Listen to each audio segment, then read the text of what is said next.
I know where there's some, right here in the hall, clerk. No, Molly, not in there. I have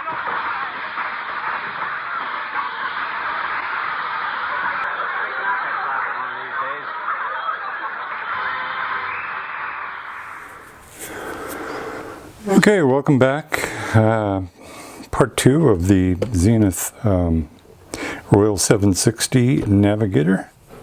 Last time we put some batteries in the makeshift battery holder, and it worked on the broadcast band. It might have worked on long wave, but I don't know if there are any more long wave broadcasters left in this part of the world. So what we're going to do this time is take the knobs off as carefully as we can. This vernier knob still is a vernier knob. It's very nice. As I said before, I think this knob is a replacement and not a very good one either. It's a wrong color, I think. I've got to go back and see if I can find a color picture of this radio from 1958. They should certainly be around. And Radio Museum probably has some nice photos of a version of this radio. So I've ordered the new or a replacement one of these, and if it's good, I'll cast it and make another one for that side. So let's see if we can get these guys off here. I've seen someone use a fancy trick with a rubber glove or something under the knob, but I don't see how they could fit anything under there. So I'm just going to use the old-fashioned, tried and true, just pry it off with a screwdriver.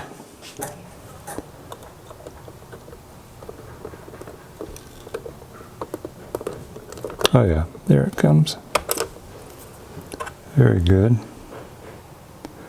Dirty, but serviceable. These are D shafts on that one.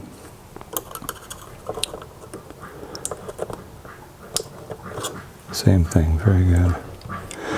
Two-parter with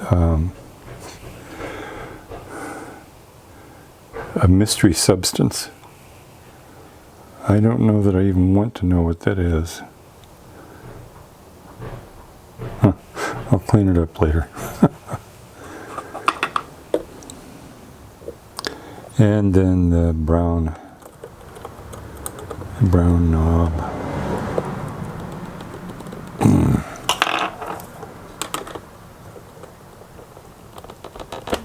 Which doesn't want to come off.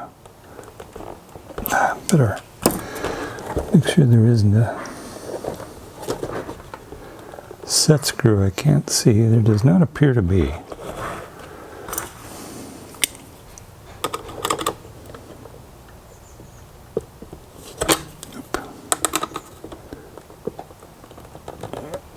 I'm out of there.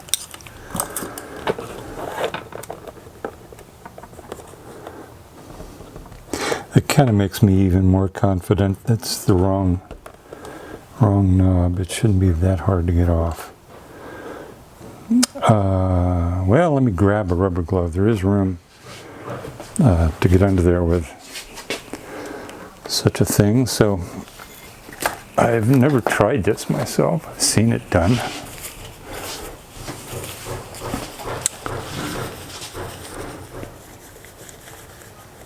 I'm not real sure how you do this.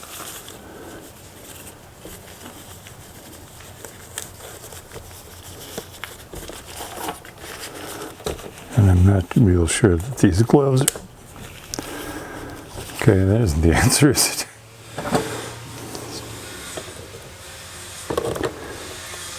I really don't want to dent this. This is dirty, but in good shape. It's still chromed and I'll use this. It's a bit of a buffer.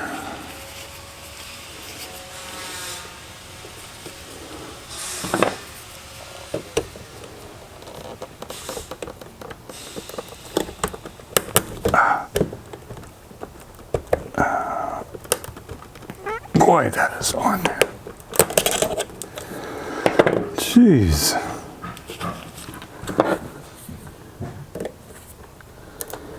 It's glued on. Oh my gosh. Well, it's open enough now. I think I can pull the chassis. What a thing to do.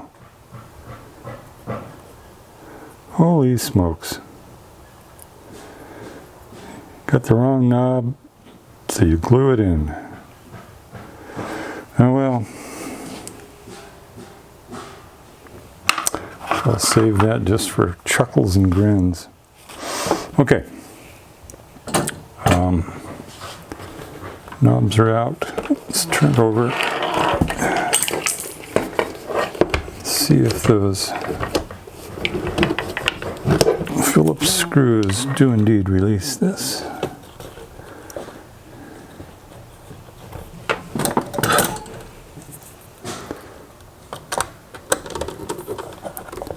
As I said, there are 4.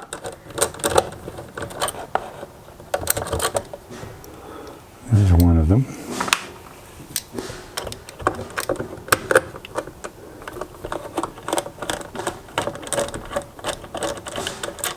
And this is an assumption on my part. There's no place in the booklet that says how to disassemble the radio.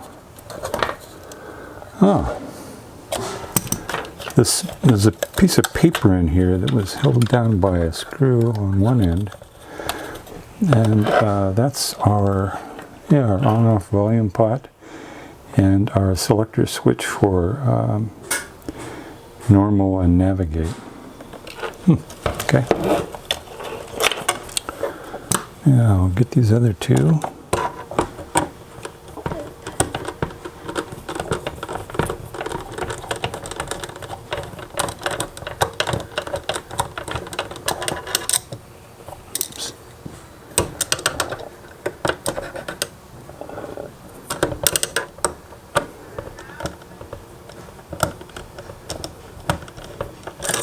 There it is. And the last one, I think. Put back in here.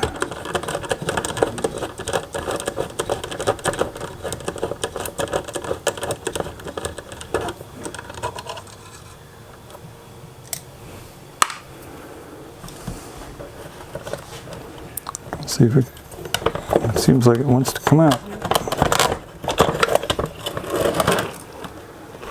Very good. Here's the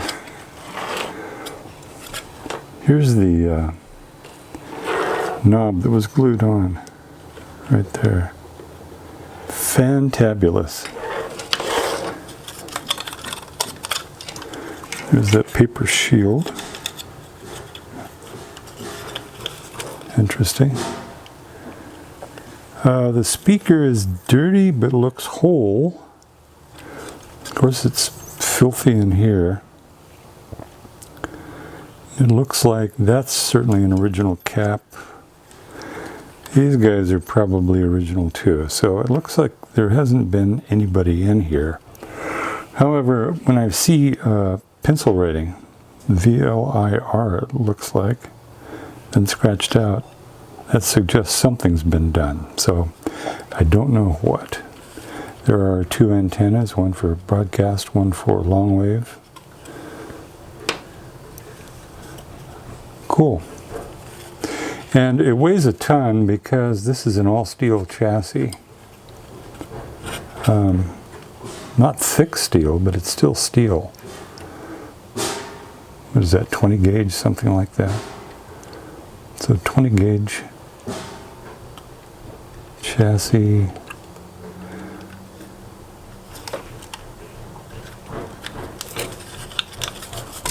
And neat.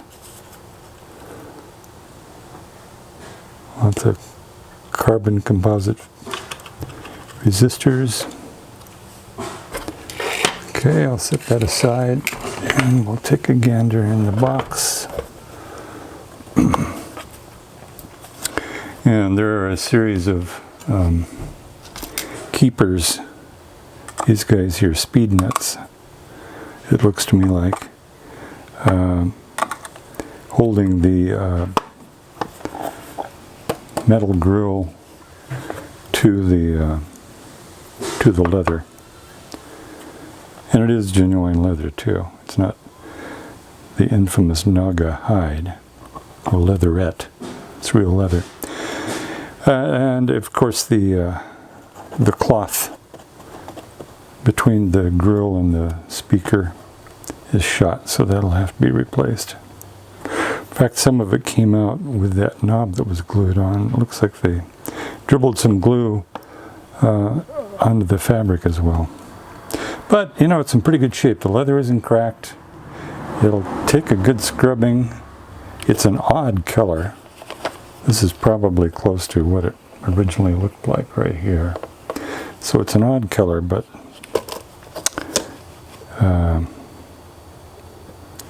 brass. The handles are held on by brass plated. It looks like brass plate. We'll see if those polish up. And they might.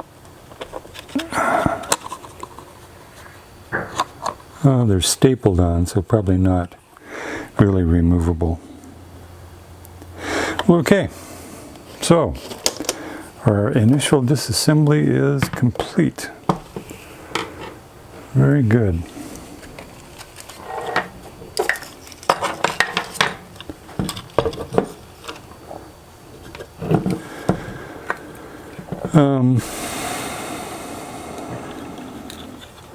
It looks like to get to the bulk of the circuitry, it's quite a bit of it accessible right here, but the bulk of it is behind the speaker. So I'm suspecting that the thing to do is to unscrew the 4 speaker mounts and see how far out it comes. It extends all the way through the chassis, so once that's clear, you should be able to get at everything on the bottom side. The instructions that I received from childhoodradio.com with the replacement caps are pretty good. They highlighted these 2 caps, and this is the on-off volume pot here. There's a cap. Turn this over. And they've provided the replacement for this capacitor. And it looks like there was supposed to be another one right here, according to their drawing. I'll put a better version of this up over this, but that one has to be replaced for sure, and I don't see the other one that they say is right here.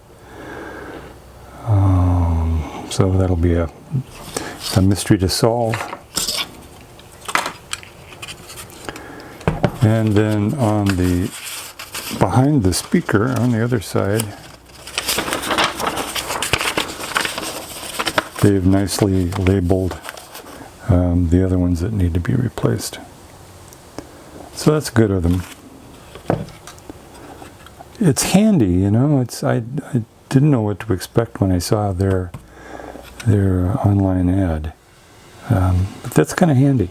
I can see how that would be useful. Tuning condensers look cleanish. This is the vernier. Probably needs some oil in that bearing. The switches all need to be flushed out, of course. And I need to get the rest of that glued on faux switch off there. I hope I can do that without damaging the shaft on that switch. That would be a crime. Okay, I think that's it for this one. We've got it apart. We know the next step to remove this and start cleaning up. Take the speaker off, set it aside so it's safe, and start cleaning up and replacing the capacitors. I could test the transistors. Probably every one of them is a triode.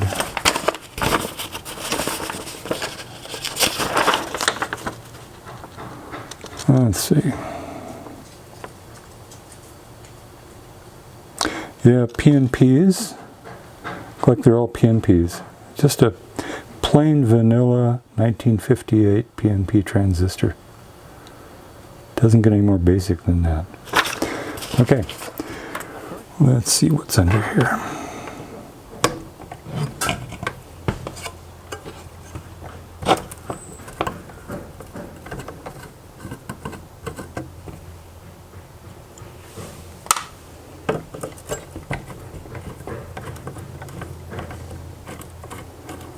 Neighbors having some roofing put on.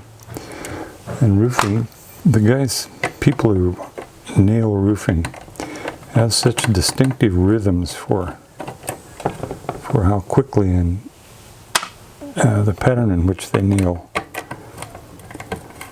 roofing on. It's interesting. Okay, there are the 4 screws. Whoops, come back here, you. Let's take a look.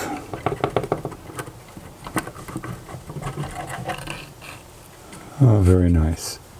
Oh, it's only got 1 wire. So it depends on the chassis ground for the other side. Cool.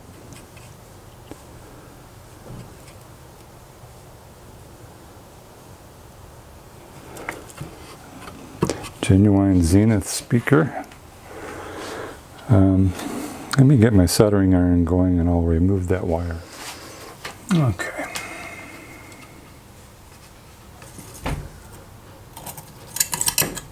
Loop around the wire. Wow. Okay. There it is.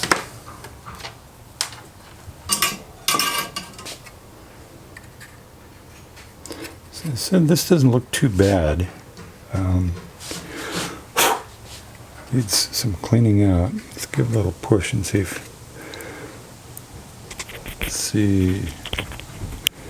if we can hear the core cackle a bit.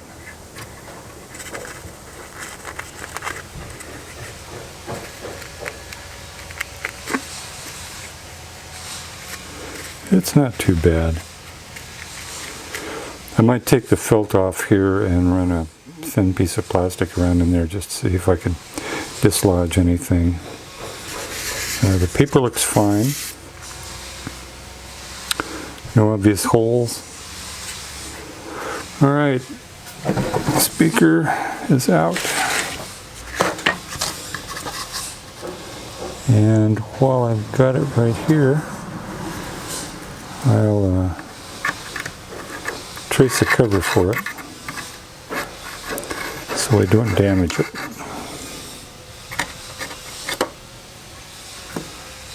Okay.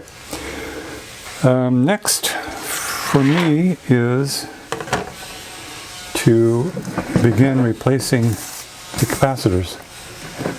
So I won't force you to watch that, I'll just do it.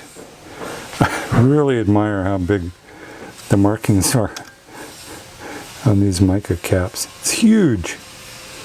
Huge markings. Some of them.